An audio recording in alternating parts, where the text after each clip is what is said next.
My parents were both pure white tigers, yet I was born a shadow, pitch black anomaly in a snowy lineage. My father was so enraged by my coat that he nearly killed my mother, beating her for 3 days straight. He then spent a week taking his fury out on a neighboring chimp, desperate to understand my existence. Eventually, he just vanished, abandoning Mom, myself, and my dim-witted brother to the mercy of the wild. Survival started early when I was only 1 month old. Mom left us alone in the den to go find food. My brother, lacking any instinct, wandered out of the cave and right into the path of a massive black bear. In these woods, the strong don't show mercy to the young of their rivals. It is the only law. The beast let out a blood-curdling roar and charged. My brother just stood there, paralyzed by fear. At the absolute last second, I lunged forward and dragged him back into the safety of the shadows. Mom returned just in time to save us. I knew then, if I weren't a human soul trapped in a tiger's body, we would be dead. That brush with death made one thing hauntingly clear. I had to get strong, and I had to do it fast. When feeding time came, Mom finally offered us her milk. Initially, the very idea of nursing repulsed my human sensibilities. But once that warmth hit my throat, my instincts took over. I fought my brother for every single drop. As the months passed, it became obvious that I was evolving into something far beyond a normal tiger. My appetite was a bottomless pit. No matter how much I ate, the hunger remained. By 5 months, I was 40 kilograms, double the size of my brother then. We graduated to real blood. The first time I bit into raw wild boar, the iron-rich heat changed something inside me. A violent surge of energy erupted in my gut and radiated through my limbs. Eating meat was making me powerful. At 6 months old, Mom decided it was time to hunt. Her eyes turned into cold, predatory glass. A herd of sika deer was grazing nearby, their ears twitching at every breath of wind. I stayed low to the earth, memorizing the rhythm of Mom's muscles as she prepared to strike. We kept the wind in our faces so they couldn't smell us coming. Mom signaled for us to stay put. She drifted through the tall grass like a ghost,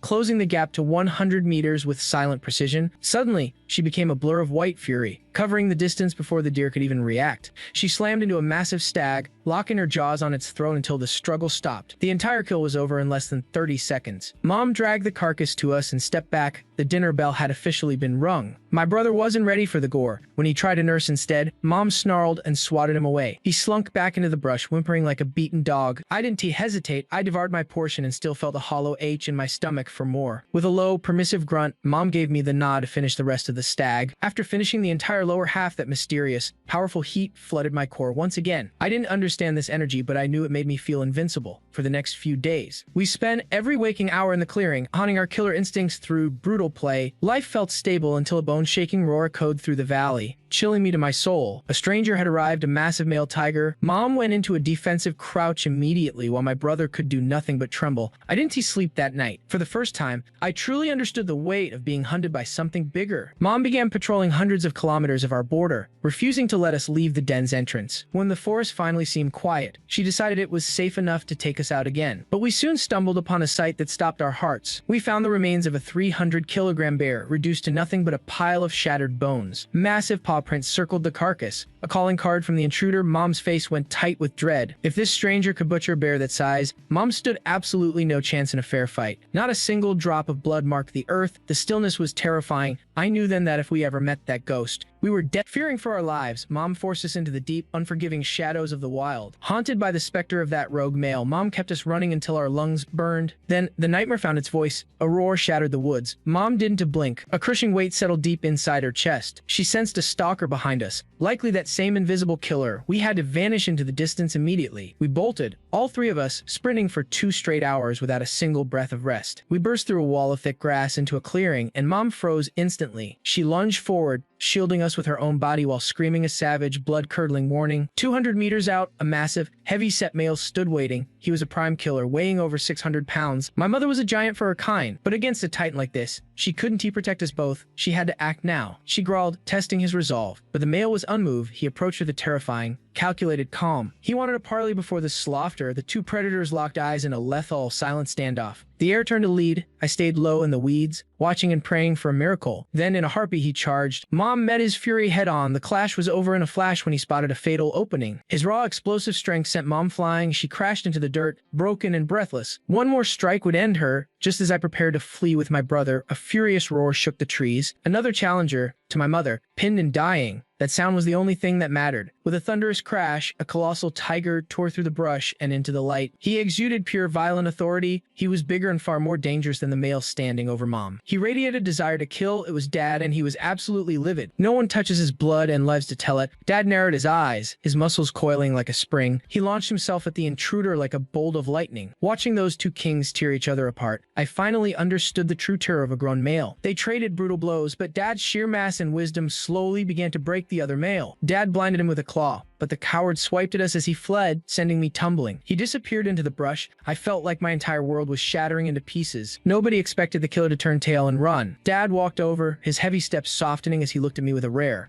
guilty tenderness. If he had finished the job properly, his family would be bleeding in the grass. The fight left its mark on him, but nothing he could survive with a few days of rest. When I finally woke up, a strange warmth enveloped me, and my cuts were closing before my eyes. Mom was in much worse shape, with wounds that deep. There was nothing to do but wait for death. She knew her time was coming. I tried to share my strange, healing energy, but I couldn't control it. I stared into the dark canopy, a desperate thought suddenly sparking in my mind. Nature provides medicine. If a herb can save a person, maybe it can save a tiger, too. It was early summer, the peak of the growing season, when life-saving plants were everywhere. If I could find some ancient wild ginseng, it might be enough to pull her back. I searched Dad's rich territory and soon found 2 roots. After taking them, Mom finally began to recover. Dad took over our training while she healed. 2 weeks under his shadow changed everything. I grew stronger, my body filled out, and my instincts became sharp enough to cut glass. I could catch a scent from 30 kilometers away. Finally, it was time for my first solo kill. Using everything Dad taught me, I headed 10 kilometers out to find the perfect vantage point on a ridge. The view was unobstructed, ideal for stalking shadows, while the dense brush provided the perfect shroud. I crouched low, watching a rhythmic procession of forest life drift toward the creek. Then the swine arrived, over a dozen strong, and my choice was set in stone. These hogs multiply like wildfire. The big ones were lethal, but the runts were easy pickings. 3 adults led them. I planned to isolate them. The second their guard dropped for a drink, I lunged from the grass. The elders bolted while the piglets stood paralyzed by my thunderous snarl before frantically retreating. Every possible bolt hole had already been calculated in my mind. I pounced, focusing on the scattered fry. One tried to juke,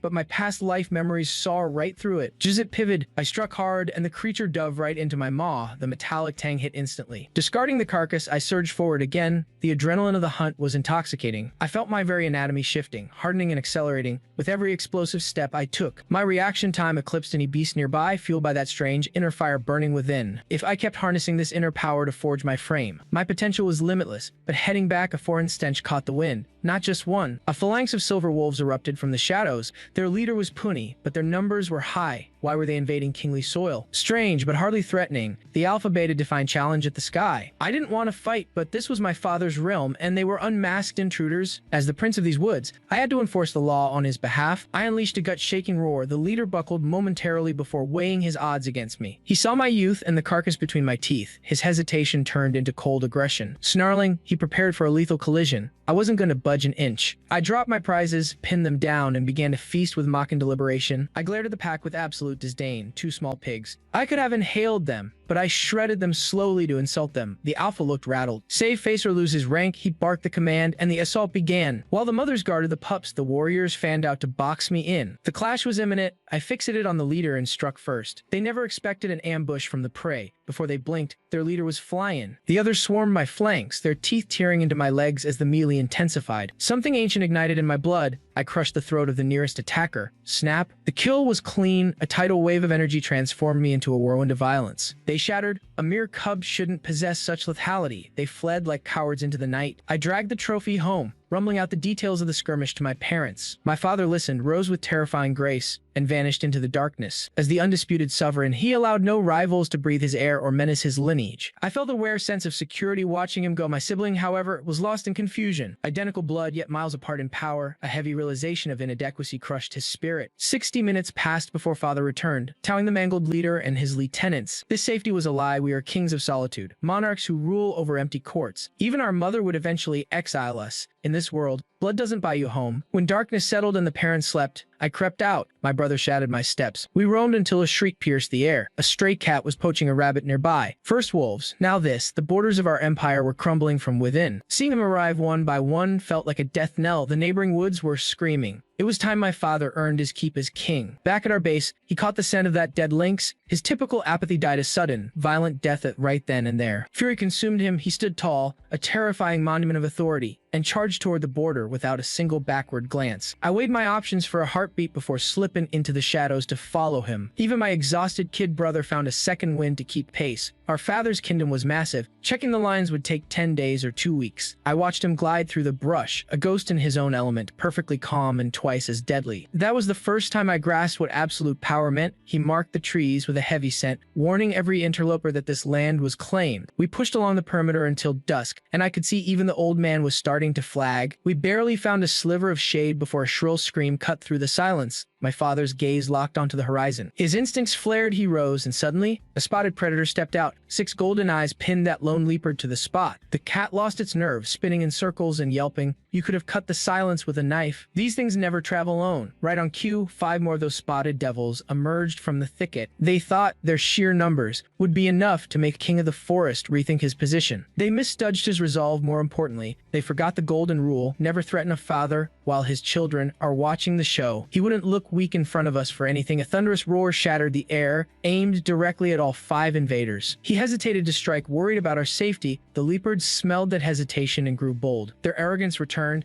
I realized then that the young and the stupid truly dawned to know when to be afraid. His patience convinced them that tigers were just legends told by their parents. I could see the shift in their eyes. He could have ended them all in a flash, but he was holding back because I was standing there. I let out a bone-chilling roar of my own and shielded my brother. That broke their confidence instantly. They didn't expect a cub to act like a king. Father saw his opening and moved like a lightning strike into their ranks. He targeted the closest one with zero mercy, a blur of teeth and claws. The sheer violence he unleashed made even my blood run cold. It was raw, unadulterated power. The pack was paralyzed. In a single heartbeat, he tossed one aside and buried his fangs deep into another's flesh. That was enough for them. They shrieked at each other and scattered into the brush like cowards. He stopped and let them run. He didn't chase. He walked back to me, nuzzling my neck. He licked my brother's face, his eyes shining with pride. I'd proven that a tiger's blood doesn't tear run thin. My courage had earned me his respect. He grabbed a fresh kill and dragged it to the border, painting the line with his scent. It was the ultimate keep-out sign for anyone foolish enough to try his luck again. 10 minutes later, he returned with more evidence of his dominance dangling from his bloody jaws. It was time to eat. He took the biggest prize, and I guided my brother toward a smaller carcass nearby. As the sun dipped low, our shadows stretched long and dark across the grass. It looked like a prophecy of a new, ruthless dynasty about to take over these mountains. That fight taught me the only law that matters: the strong rule and the weak die. My safety was a gift from my father, and gifts done to last forever. I needed to become a monster myself. Another night turned into day. He led us forward, never stopping the grind of the patrol. The markers seemed fine at first glance, but I counted over 20 different spots where someone had tried to sneak in. It was a terrifying realization. Something had broken in the lands beyond ours, driving the desperate into our territory. Eventually, the trail wound back toward our sanctuary. After those days on the edge, the thought of home felt like a physical pull on my heart. Back at the den, he dropped a fresh kill at my mother's feet, a silent plea for her favor. I saw right through him. Now that the borders were secure, she would lead us back to her own hunting grounds. But without him, life would be a constant battle for food. I had to learn to kill on my own terms. In another life, I would have been a master angler.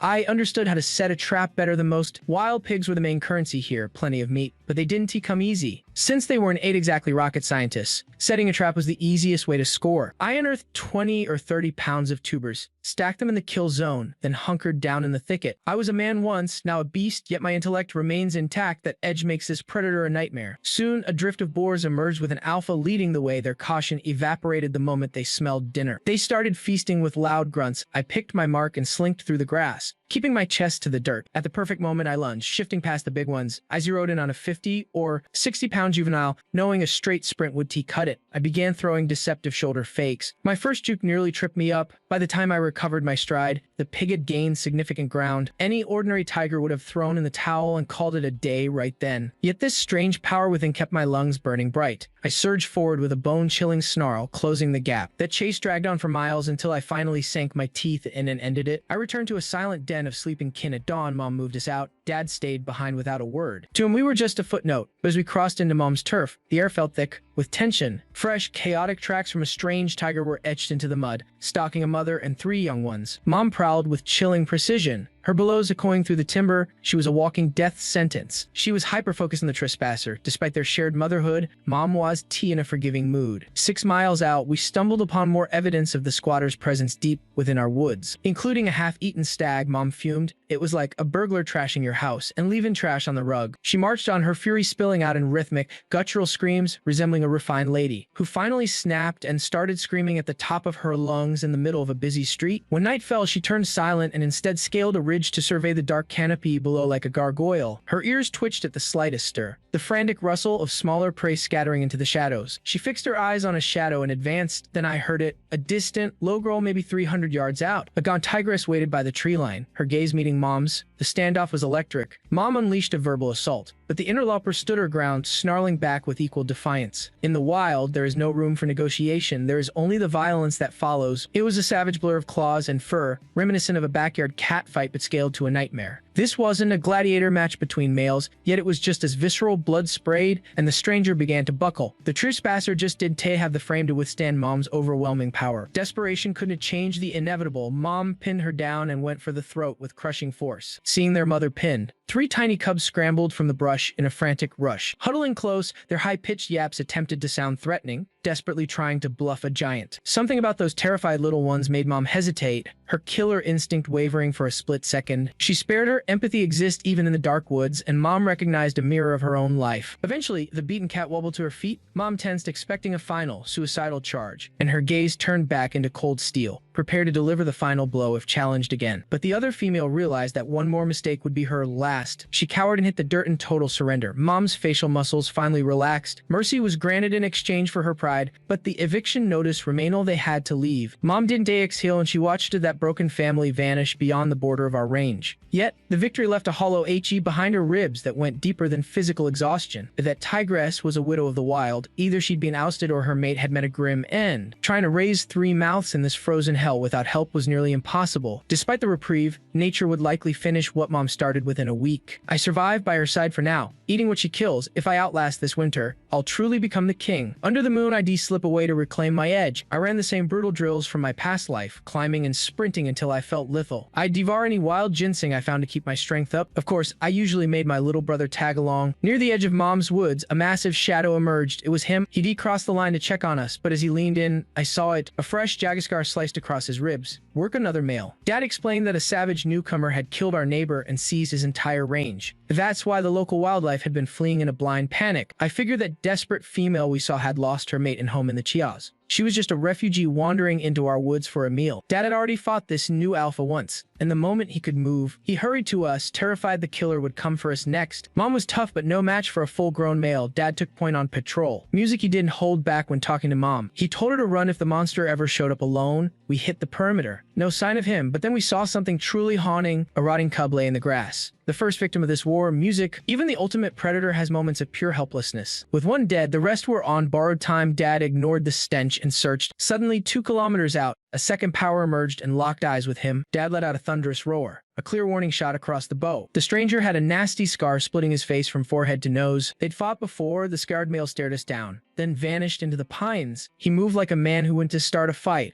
but would definitely finish one. The walk home was quiet. A heavy tension filled the air. Living next to a killer was clearly weighing on Dad's mind. Our old neighbor was a peaceful veteran who never bothered anyone, but this new owner changed everything. The threat level had spiked. Dad was stuck. The guy had trespassed yet, so he could justify an attack. We were closing in on the den when I heard it. Something was rustling in the tall grass. The parents did even notice. I felt a surge of confidence. I'd been getting much stronger lately. This was my chance to test myself, so I brought the kid brother along. I figured we were safe this close to home. We crept forward. I lunged in the brush, pinning something warm and furry to the ground. Music, I froze. It was a starving cub, nothing but skin and bones. I had no clue how it ended up back on our turf. My brother didn't care about the details. To him, it was just an intruder. He moved in for the kill, but I blocked him instantly. Music, a wild plan started forming. I pushed my brother back in the shadows. A few hundred meters away, tucked in a rocky cave, sat another cub. Beside it lay their dead mother, a whole family destroyed in just 2 weeks. I looked at the woods and made a choice. I would feed them. My body was beast, but my soul was still human.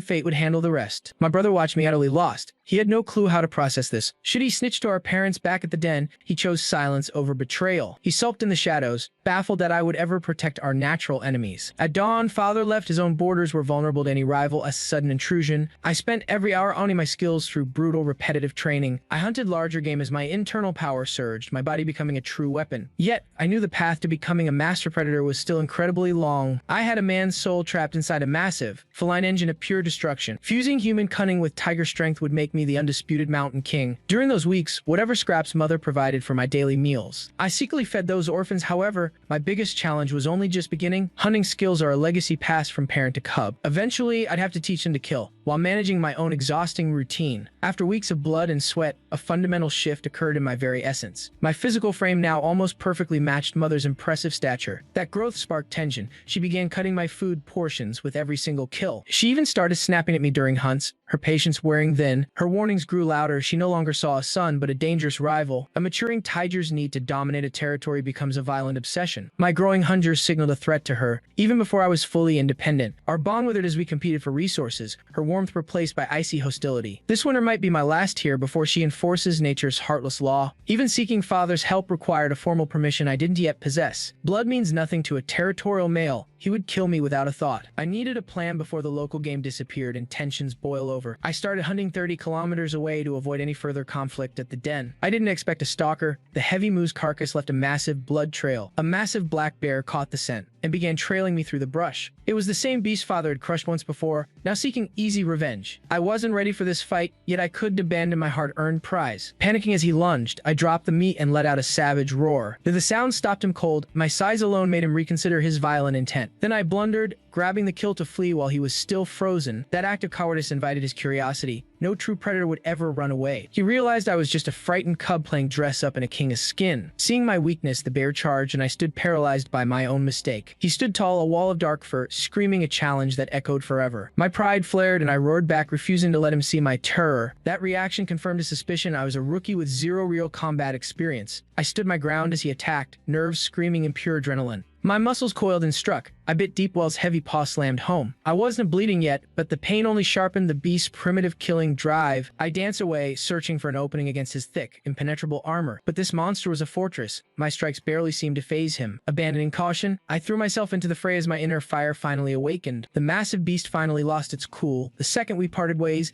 it scrambled into the thicket and vanished. My first solo triumph against a mature black bear. No other tiger in my peer group could boast such a feat. 2 hours of grueling labor later, I reached the plateau. Gorging on the carcass, I felt a raw, surging power take root. I gripped the remains in my jaws and trekked back toward the hideout of those two stranded cubs. Since Mom began cutting me off, my mission to sustain those two castaways had become a serious obsession. After 2 months of regular meals, the orphans finally stopped looking at my brother and me like we were monsters. These predators are calculating. They understood the score.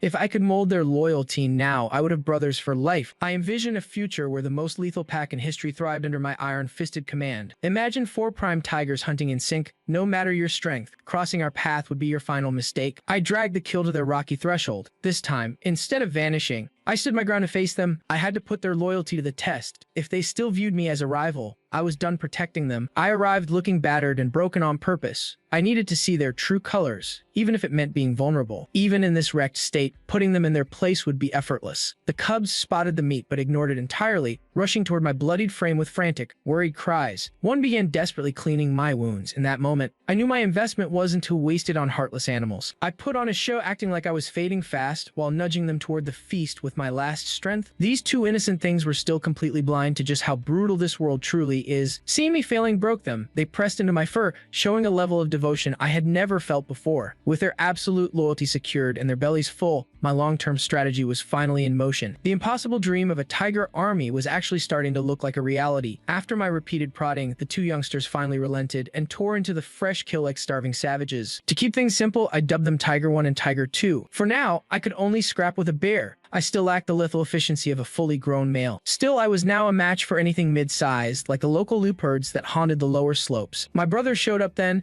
meat in tow. The atmosphere turned chilly, though no blood was drawn just yet. I knew they needed to sweat together. Bonding through training was the only way to kill any rising resentment. I escorted the trio to a secluded gorge to begin their first grueling drill under my supervision. We pushed through until twilight, ending only when they all slumped over in a heap of total exhaustion. I had officially quit relying on Mom's handouts for my survival. Even so, I patrolled the old den site every few days to monitor her movements and keep her at bay. I had to ensure she never stumbled onto my secret project. Plus, I studied her hunts from the shadows to learn. The air grew crisp, and the forest began hiding its bounty as the first winter frost loomed. Once we both stalked the same kill, I yielded immediately. She was the undisputed sovereign of this valley. I needed a better score. It was time to risk everything by trespassing on my father's forbidden turf. I left my brother with a strict command. Guard the 2 cubs with your life while I am gone, because the second mom catches wind of them, she will end their lives without a moment of hesitation. That is just the law of our kind. 2 weeks of hard running later, I crossed into the old man's land. Just as I had hoped, the place was crawling with life. Pigs and deer were everywhere. It took about 2 hours of tracking through the brush before I pinned down a group of wild hogs. This wasn't tea about stealth, it was pure unadulterated violence. My sheer acceleration was a death sentence for any boar caught in my sights that day. I claimed 2 kills, one for my belly, and the other as a peace offering for my father's mercy. As night fell, I approached his lair. Suddenly the hair on my neck stood up as the forest went silent. The woods were dead. I let out a thunderous roar that echoed through the valley to announce my arrival. The old man stepped from the brush. Moving too fast now would be fatal. I wasn't his cub anymore. I was a rival. Maybe the old scent throws him 2 months away,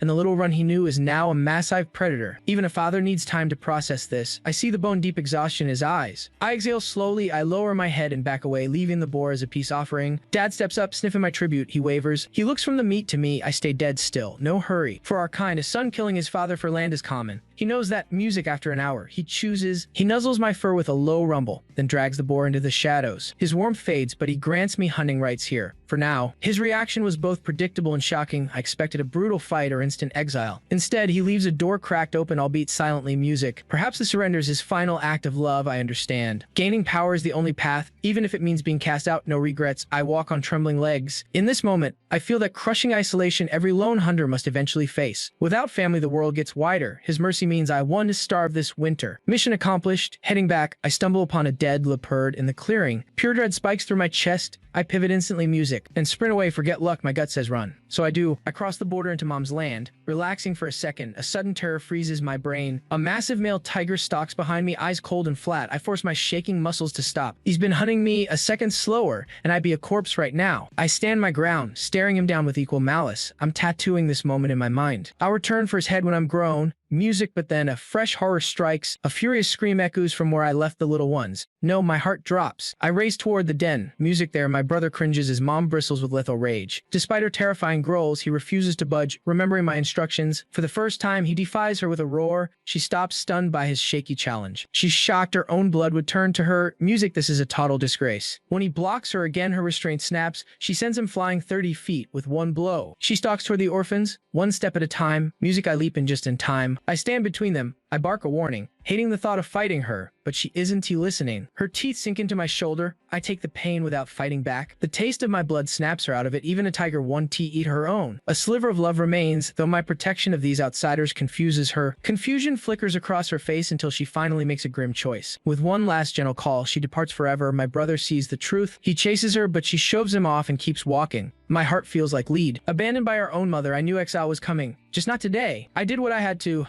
I'll keep these cubs alive through the frost and claim this kingdom. We're sitting ducks here. We need a new hideout immediately. A spot near the old lands, yet safely hidden from that rival's reach. 2 hours in, I locate a rocky overhang by the stream for the 4 of us. He's still in shock, staring into space. I leave him to his grief. We usually hunt alone, but I'm changing the rules. 3 mouths to fill now. That's a daily kill. No exceptions. I'm their teacher and provider now. A quick music breather, then we head out. The woods scream as we hit the border. I shove the trio into cover as 20 massive wolves break through the tree line. Solitary, they harmless. United, they a threat. I'll guard these cubs because reality ruins plans. Strays drift our way, scouting for rest. They check hiding spots. I demand absolute silence. If spotted cubs climb, I'll be unleashed. 12 adults done to scare me. They freeze nearby. Primal terror hits them, locking their joints. Covers blown. I strike before they scream. Exposed, tigers attack. They bluff with a wall. My thrup's in a seismic blast. The pack shatters, but their leader stays. He's facing a rule breaker with human instincts. I lunge forward, swatting their leader aside. I avoid bloodbaths. They scatter in panic. The little ones descend from their perch. To them, I'm an untouchable god. I rumble warnings, feeling a cold dread. This region is packed with hungry mouths. Time to seize this mountain's throne. I'll evict rivals before heading back home. Resting at the horizon, I'll conquer. Groundwork begins as the cubs fall in. Our boundary sweep begins in earnest. I'm small, but I'll evict every competitor. I'm past caring. Winter leaves no room. I've definitely annoyed my parents' private time. The old man clearly reads my intent. He barks a warning I'll just ignore. He is too busy with mom to hunt. His mind is solely on the future. His roar makes me finally understand exile. I'm the problem child, nearly grown yet disrespected. 2 leopards perched on the ridge watch. Those faces, I know my blood debt rivals. Dad killed their kin right before them. They've ground cold and calculated from hatred. They hesitate, but their malice runs deep.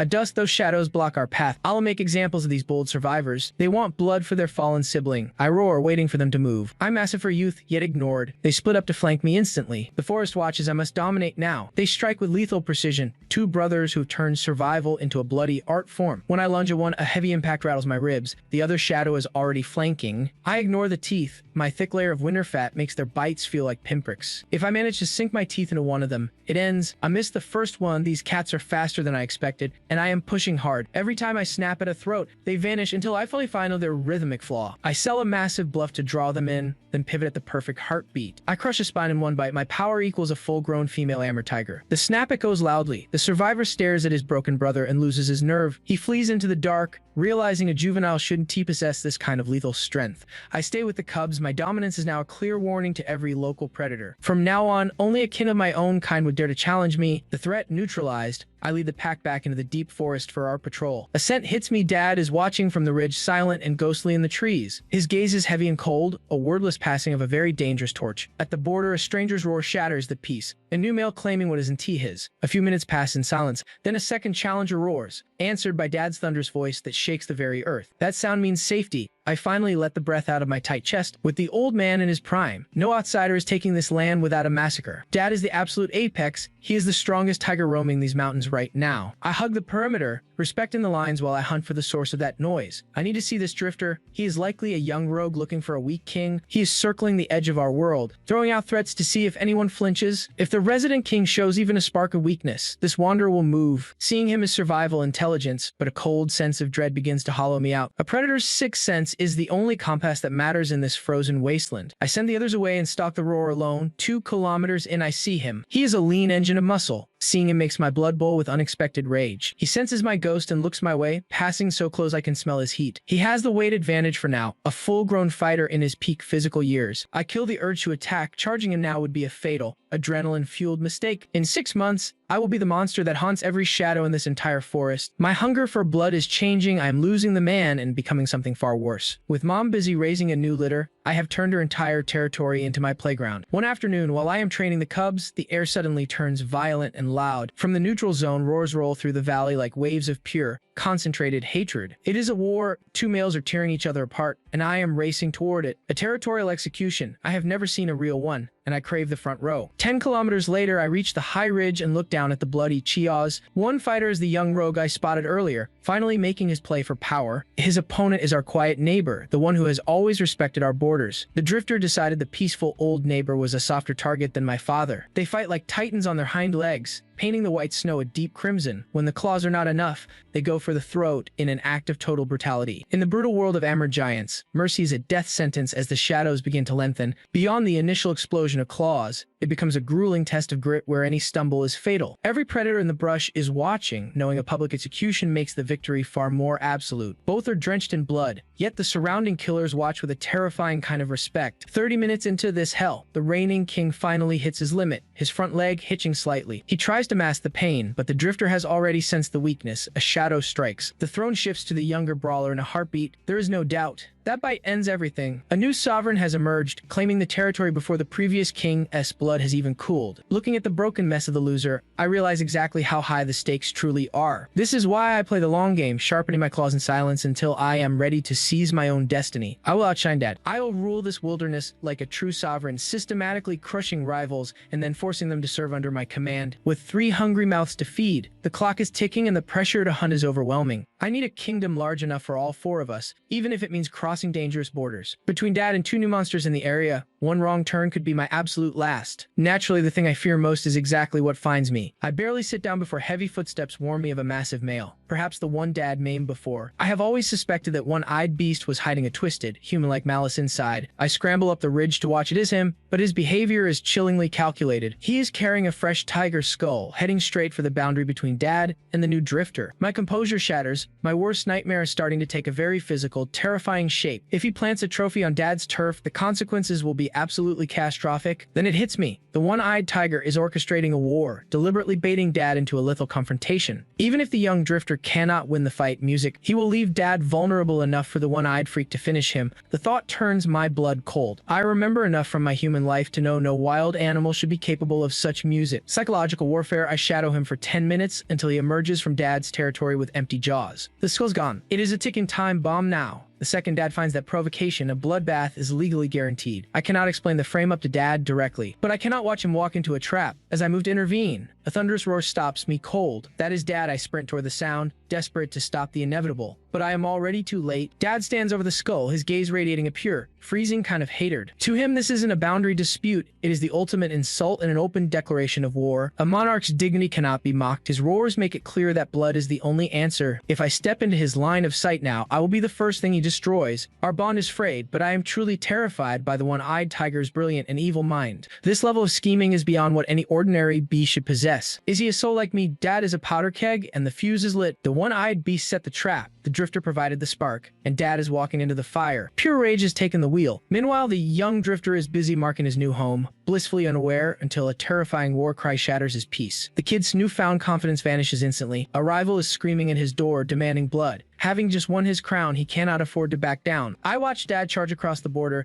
and my anxiety hits a breaking point. My patience hits its limit the moment the old man crosses into the kid's turf. I ditch all sense of caution. Tucked away in the brush, I let out a massive roar, doing my best to sound like Mom. Dad catches the signal, his reply echoing from the distance. I watch him freeze. I can finally breathe. In a standoff, nothing stops a tiger like the voice of his mate. But the second he turns and realizes it's just me, that brief window of calm shatters. His rage comes back 10 times harder. Before I can even warn him, his massive paw catches me and sends me spinning. A thunderous roar follows, dripping with pure fury. He is absolutely livid. Clearly, he's not a fan of me playing dress up with Mom's identity. I scramble up and roar again, trying to warn him, but the young interloper steps out from the trees. Before I can finish, the atmosphere turns to ice. Whatever beef exists between my father and me stays strictly a family matter for now. As the kid stalks closer, the old man plants himself in front of me without a second thought.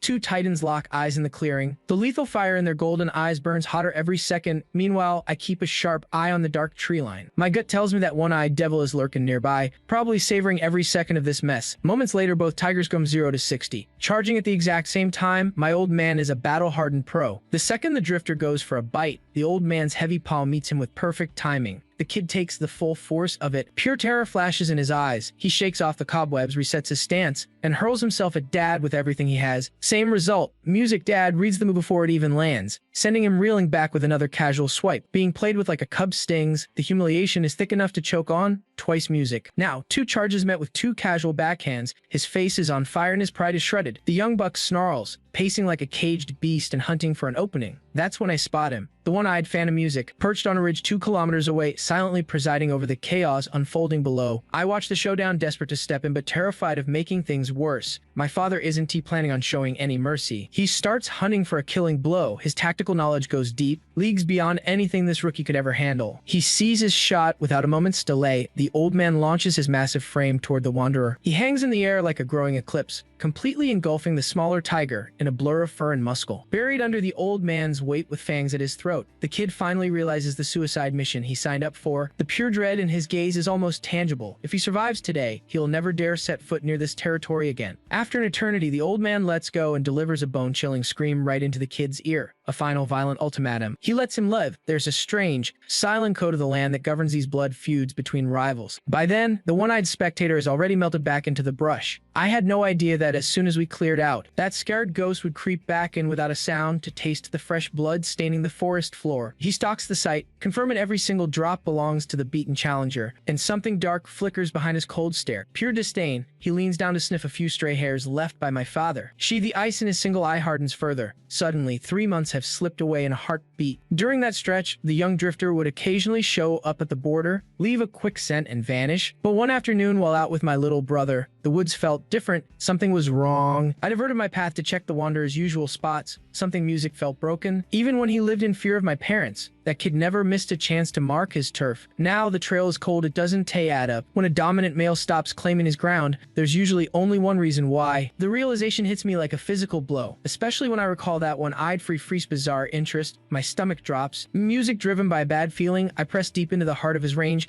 checking spots for miles on end. Every single boundary marker that should be there has completely faded away. Something catastrophic went down here. I make a beeline for the very center of the drifter's domain. The scene I stumble upon changes everything. As I close in on his den, the path is littered with rotting remains. She's seen carcasses in tiger country isn't new, but the sheer volume of death in one place makes my skin crawl. This wasn't hunting, it was a slaughter, a total wipeout of everything living. I scramble up a ridge to get a better look. Within a single kilometer, over 100 bodies are scattered. I look closer, almost everyone was taken by a surgical throat strike. Even massive boars have had their necks snapped like dry twigs. The most horrific part is the state of the carcasses. Completely hollowed out, just bone wrapped in shriveled hide. Judging by the decay and the season, these kills happened within the last 14 days, but a deeper dread is sinking in. I live right on the border and never heard a thing. My parents, with all their instincts, didn't sense a whisper of danger either. Walking through this stretch of woods feels heavy, like the trees have grown eyes and are closing in around me. The silence here is wrong. It is a dead zone where even the birds refuse to land. I force myself through the mental fog and creep toward the lair, catching a scent 200 or 300 meters from the mouth. It is a mix of that young stray, a strange tiger I don't know, and underneath that thick metallic choking blood, I swallow hard and step into the blackness. A soft shimmer catches my eye, revealing a flower so vibrant it looks wrong, pulsing with that heavy iron stench. A small crimson fruit's at its peak, smelling like pure sugar, but the true horror is where its roots are buried.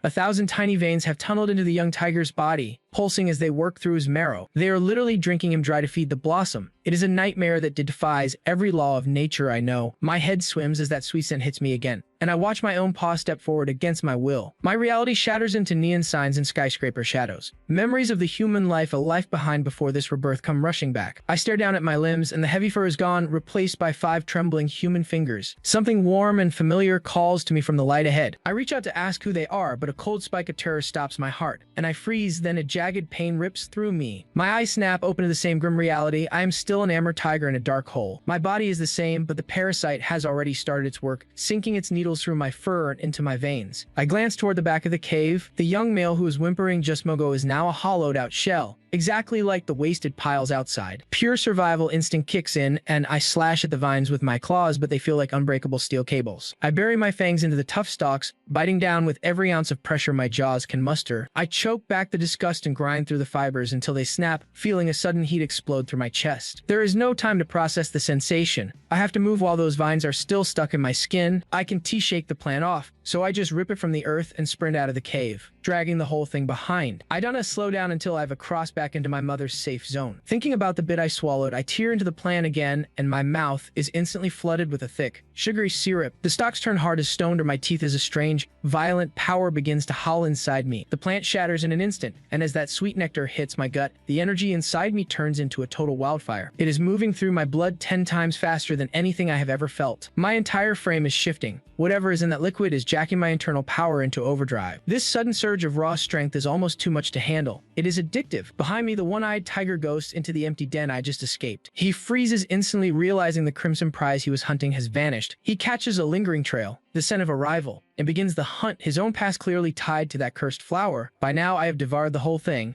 and my hearing and scent have sharpened to an impossible degree. My muscles feel coiled like springs, and my speed has surged to a whole new level. I have the bulk of a full-grown male now, but it is more than just size. I feel like I am evolving into something beyond a tiger. Every nerve in my body is buzzing with a sensation I can't even name. The realization starts to sink in that I am no longer a normal animal. I try to run back to my own den, but a wave of dizzying intoxication makes the world spin out of control. I plow through dozens of trees like they are toothpicks, unaware that the one-eyed tiger is tracking my path of carnage without any surprise. He follows my trail for miles, then stops, a dark and unreadable look crossing his face. He knows exactly what I've become. He lingers in the shadows for a long time, weighing his options before finally turning tail and vanishing into the brush. Even though he nearly gave his life to claim that cursed seedling, and despite the raw power now surging through his veins, he still isn't ready to gamble in a fight with me today. Back at our lair, the 2 younger ones are already poking their noses toward the creeping vine. They're mesmerized, edging closer for a better look. The youngest brother flinches at first, but his curiosity quickly wins out. Right as he reaches out, I slam my heavy paws down, like thunder right in front of them. Those wicked vines were only centimeters away from snatching my brothers. I moved just in time to shield them, though my brain still feels like it's floating in a thick fog. My vision is a blur as I wake up, but seeing the danger, I acted on pure instinct. The sheer force of my own strike actually terrifies me. I put almost zero effort into the blow, yet my claws are buried 10 centimeters deep into the hard dirt. This new strength is overwhelming, as is the addictive, sweet nectar of the plant secretis. This substance is truly otherworldly. The moment I first encountered this parasitic weed, I realized our world had fundamentally changed. And looking ahead, things are only going to get more bizarre. To survive, I have to seize every advantage I can find, and this plant might be my only age. I stare down at the parasite, now crushed and dirty beneath my weight. I snag it with my claws and usher the cubs away, then drag it over to an old boar leg bone I'd left behind earlier. I drop the vine onto the bone. It doesn't move a muscle. The plant is playing dead, looking shriveled and pathetic, but I can feel its pulse.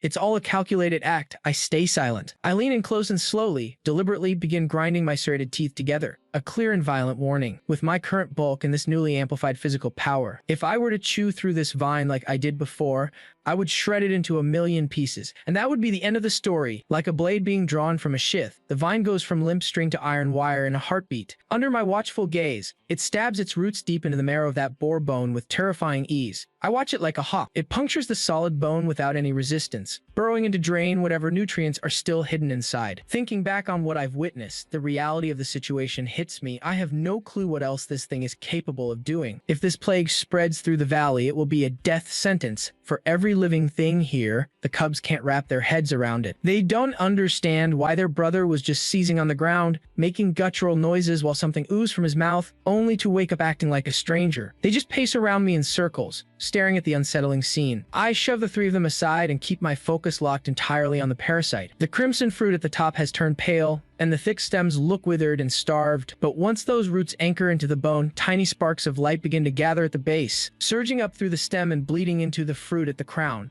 I finally see the pattern. It's a vampire, sucking the essence out of life to fuel its own twisted evolution. The sight makes my skin crawl. Is our entire forest about to be turned into a slaughterhouse? My vision has shifted. The amber in my eyes is now stained with a dangerous, bloody red as I stare at the plant. A nightmare, yet a golden opportunity. It's a deal with the devil. I take a slow, heavy breath. I growl a warning to the cubs to keep their distance, then return with a fresh rabbit clamped in my jaws. The weed hasn't budged from that hollowed-out bone, swaying innocently in the mountain breeze with its fragile little frame, acting for all the world like a harmless little spirit that has learned how to play the victim. I walk over and drop the dead rabbit right in front of its roots. Before I can even pull back, the plant lunges, vines wrapping around the rabbit with hungry desperation. In less than 8 minutes, a rabbit weighing 5 pounds has been sucked dry. The plant acts as if this were perfectly normal. No matter where it lands, it finds something to feed on. It twitches with a weird intelligence, swaying toward me. Then bows low in a gesture of submission before extending a single. Then vine. At the very tip of the vine, a glowing emerald droplet, no bigger than a pinhole, appears, hanging there in the air. I get the message that tiny drop is the concentrated life force of the rabbit, distilled into pure energy. This time, I'm not the one who takes it. I look back at the cubs and beckon my little brother over to me. At my nod, my brother lapped the sap. One emerald drop fell from the vine. The scent hit his throat like a freight train before soaking into his marrow, rewriting his da. He stumbled, legs turning to jelly, and folded into the dirt before I could even move. I checked his pulse, steady, just out cold. I sat down and started the long wait. The vine shriveled instantly, looking like it had spent its last dime of life. It was a hell of an act, but I saw the truth now. Music, that wasn't its limit. This thing was playing dead just to test my boundaries. It isn't just a plant, it's a calculating social climber in green skin, playing everyone. It knows how to play victim, how to hide, and how to grovel to whoever's in charge. That old one-eyed tiger would have lost his mind if he knew the truth. He begged for every scrap, treated like a peasant while feeding it everything he had. I see this thing for what it is, a warning of the nightmare about to swallow us. A new world is coming. I have to be the one standing when the dust settles. My plans shifted. I watched him breathe, finally letting the tension drain from my shoulders. 2 hours later, he finally blinked, his eyes glassy and a million miles away. He was completely fried, music struggling to process the massive evolutionary kick. No time for comfort. I warned the cubs and vanished back into the timber to hunt. The agony of the change was over now. I just felt the raw, terrifying power. Strength thrummed in my blood. Winter had arrived, and I was finally the storm. I have 3 mouths to feed plus that vine to pay for more nectar. The cubs need to evolve. It's the only way they'll survive what's coming next. While waiting, the math became clear. This juice does just build muscle. Music. It shatters genetic ceilings, forcing a leap into a higher, deadlier form of life entirely. A fire lit in my gut. I cleared 20 feet in one bound, blurring through trees. I stared at the massive crater my paw left. My own strength was starting to scare me. It wasn't just the muscle, though every part of me had been upgraded. My world was sharper, sight, sound, smell. Everything was running on a whole new level. I felt untouchable. Even a full-grown tiger would be light work for me now. I'd keep that plant fed, using the juice to level up my siblings one by one. If there was enough left, maybe I'd let the folks in on the secret too. But then the fear hit. If I'm changing, what other monsters are evolving out there? The unknown started to feel like a predator watching me from the dark. A few small tigers wouldn't cut it. I was already thinking 3 steps ahead. I needed my parents. We had to unite before the world decided to break. Then I smelled the thick, hot, metallic stench of fresh, steaming blood. A black bear 6 miles out to the west. My brain mapped him instantly. Music, I didn't hesitate. I needed to see if I could actually kill a god. The thought alone sent a surge of pure adrenaline through my gut. I let the power loose, covering 6 miles in 10 minutes flat in a blur. I found him, a bear over a boar, steam music still rising from the kill. He saw me and froze. The world went silent for one heart-pounding second. Then he roared, sound that shook the trees, a mountain of fat music charging my way. I didn't flinch. I roared back and threw myself into the collision. One massive black paw swung for my skull. I watched it move in slow motion. I tucked low, loading my left side with lethal force before raking across his soft gut. The sound of shredding hide is deafening. I pull back to see the carnage. A jagged deep trench carved through his midsection. Music, white fat oozes from the split, soaked in gore, revealing the pulse of his insides through a thin screen. He lets out a broken howl, the fire in his gaze turning to pure, liquid dread. Music still wants to fight, but my adolescent talons sliced his armor like paper. Total panic sets in. He realizes that staying means his end. Fighting the agony, he flees toward the distant trees. I one tail out, I lunge, overtaking him with effortless power. Pure instinct now, I spring, landing hard on his shoulders. Music, driving him into the soil, he flails, swiping at my jugular with desperate claws. His blow barely tickles my coat, leaving white streaks that fade in a heartbeat. My newfound toughness is incredible, no more fear. I seize the moment and clamp my jaws onto his throat. His massive neck wants to snap easily, but my hold is a death sentence. I bite down with everything I have, tearing his throat open. He's dead before he can blink. I lick the red from my lips, watching the twitching remains in the quiet. A black bear is no longer a threat. It's just a meal, all because of that dark plant. With icy clarity, I grab a paw and pull. My eyes find the boar he was eating. That's mine too. I'm dragging both back to the den. Meat for the 3 cubs, and fuel for the plant to distill more jade essence. A perfect strike. My strength has reached a new peak. If I want music, I can finally kill the alphas and seize their territory. I'm scouting the perimeter tomorrow. If those old woods are free of the one-eyed tiger, I will move to claim that entire realm for myself.